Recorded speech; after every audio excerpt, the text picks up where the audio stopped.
Have you ever wondered if World War II would have been different if Germany would have conquered Russia? Or maybe you're curious what would happen if the Germans were giant rat people? All of these questions and more are going to be answered today on Total Warhammer 3, as we're going to be taking control of the Skaven, a race of giant mutated rat creatures who have engineered some diabolical weaponry. The word Blitzkrieg in German means lightning war, and the Skaven took that quite literally, as they've created a tank that shoots actual lightning. My initial thoughts were, a tank that shoots lightning? That's a little bit overkill. And then I was introduced to the Zeppelin that shoots small nuclear explosives. And then I thought, you know what, lightning tank, that ain't so bad. And then I asked myself, what kind of mad scientist could engineer such weapons? Well, it's the same one who ripped his own arm off and replaced it with a flamethrower. Meet Ikit Claw, the psychotic scientist that's gonna lead us to our ultimate goal, which is the destruction and total annihilation of the Kislev, that's it. By using our air superiority, powerful tanks, and the occasional nuclear weapon, we aim to achieve a swift knockout blow to our enemies before they have a chance to rally their troops. We join the campaign where our city of Bechafen is under siege by Boris Ursus, and this poor cat has been trying to break down this wall for over an hour. Boris then orders the rest of his troops to stand directly under artillery towers. Oh, no! Is someone there? In order to complete what might go down as the worst siege in history, Boris then orders his troops to put their backs literally up against a wall. Well, now that we won that victory, we can go on the offensive by using Blitzkrieg tactics. We're trying to defeat our opponents as quickly as possible. And conveniently, this good-looking son of a bitch shows up right on our doorstep. Oop, I don't know if we can win this one. This is gonna be close. Ooh, I do not want to lose my clan rats. I better fight this.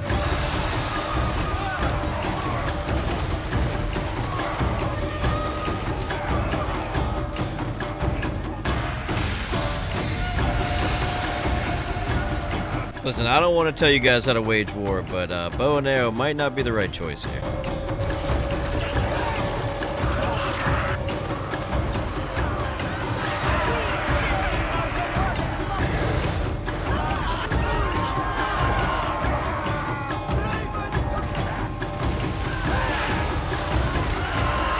Holy f***, those people got absolutely annihilated. I kind of feel bad, to be honest. Now that we've defeated two of the largest Kislevite armies, we only have one left, and that's Tsarina Katrin's army that's hunkered down in Kislev. Fortunately, she let us straight through the gates because we told her we were here just to remodel the place. That tower's got to go, and we're going to take out that one too. We're turning this entire city into an open concept, you know, really open up the space. And nothing creates more space than clearing out the entire local population.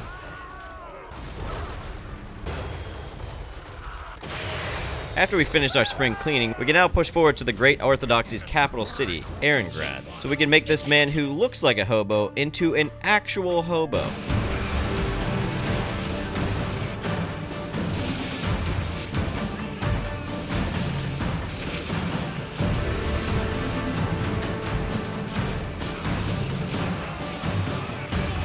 Oh no, these men figured it out. The biggest weakness of a giant Zeppelin? Flintlock pistols.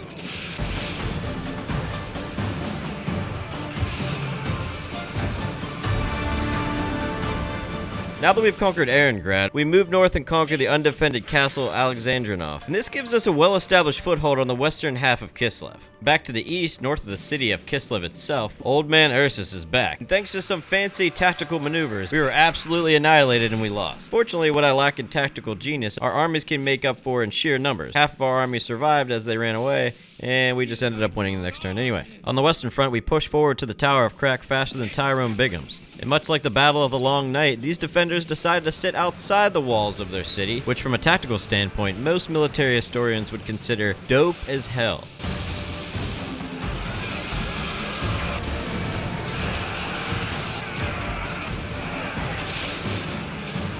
You know, during my campaign, I've come to find out that the Kislevites love being punted across the map. Look, he's having a blast.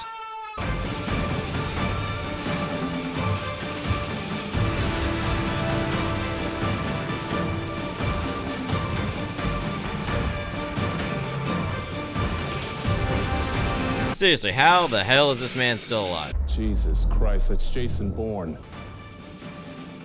To continue our northern sweep of Kislev, our next target is Fort Straga. Seeing how Kislev is so cold, I finally decided to do the humane thing, which is to rain down so much fire from the sky that not only will it melt the snow, but it will melt the flesh from their very bones. In a surprising twist, this tactic worked flawlessly.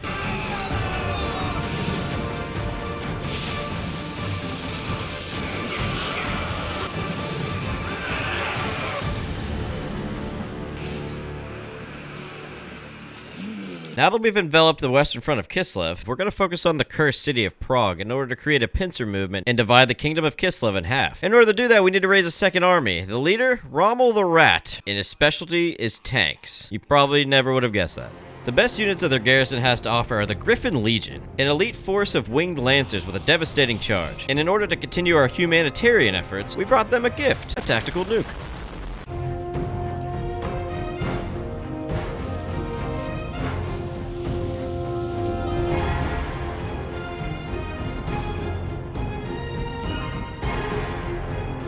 Well, looks like Throt's back and he's ready for battle. What perfect timing. As we continue to divide Kislev in half, our next target is the Hell Pit, Throt's breathtaking residence. Ah, shit, that pipe should not be leaking. I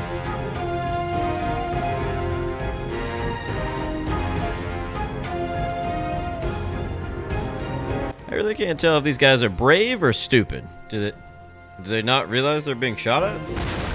As the Kislevites continue to fire sharpened sticks at my helicopters, I remembered, oh shit, I have a giant blimp that shoots small nukes. In the Warhammer world, we call that a hard counter.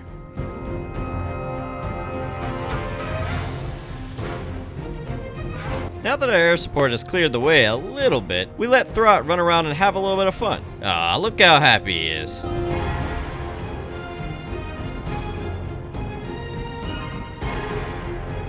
Oh my. Okay. Every single interaction with this man is like a jump scare. It's crazy. God damn, he's got like no army. Next up, Fort Ostrowsk. Now during this battle, we're going to rely heavily on our tanks. We're going to punch a hole through a wall, get our mechanized infantry in there, and then lob a couple of volleys of family-friendly chemical weapons.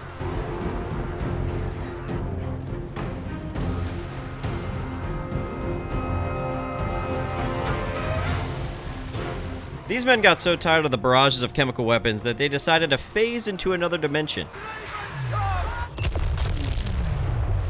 Yeah, that's what you get for messing with a space-time continuum, you jerks.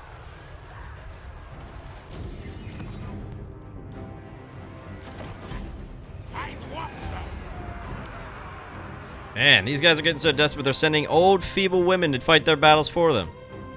Well, the Great Orthodoxy only has one more city, and it's time to wipe them off the map.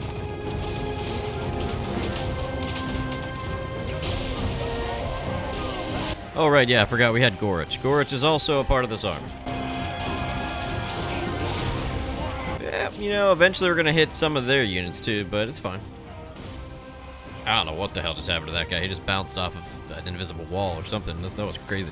Looks like Kostalin just tired of living, and they just gave up. So, yep, that's it. We win. The western half of the kingdom of Kislev is no more. Speaking of giant pains in my ass, it's Boris Ursus, who's conquering the city of Kislev, but he decides to sack it and move slightly west of the city. With only a 24% chance of a positive outcome, we actually managed to hold his army in place, which gives us time to swing both of our armies in a pincer maneuver and box him in. Since his army is already in a weakened state, this is going to be a fun battle.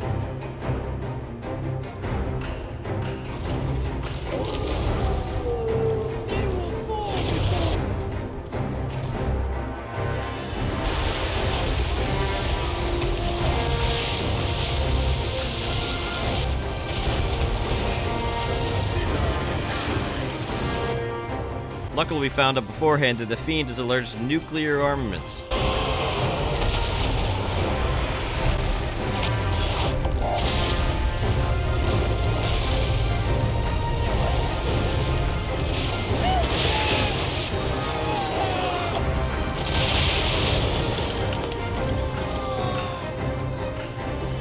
And with that, the stage is set for our final battle, to conquer the capital city of Volksgrad.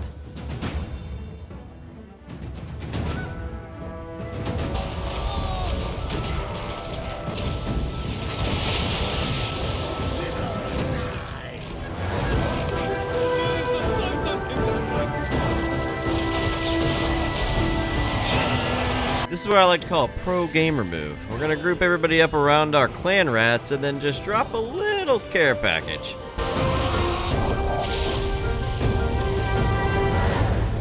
Yep, and that takes care of that. I guess these guys just like to play in radiation. I'm not sure what they're doing.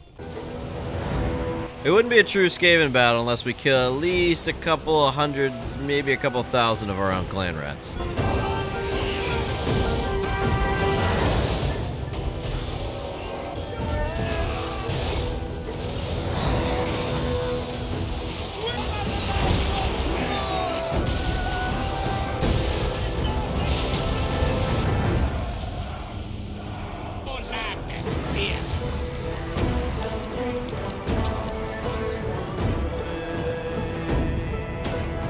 Well, thank you so much for joining me. We've completed our objective and conquered the entirety of Kislev. Fortunately, we can't conquer the rest of their cities. Apparently, Archeon just came and did that for us. So, yeah.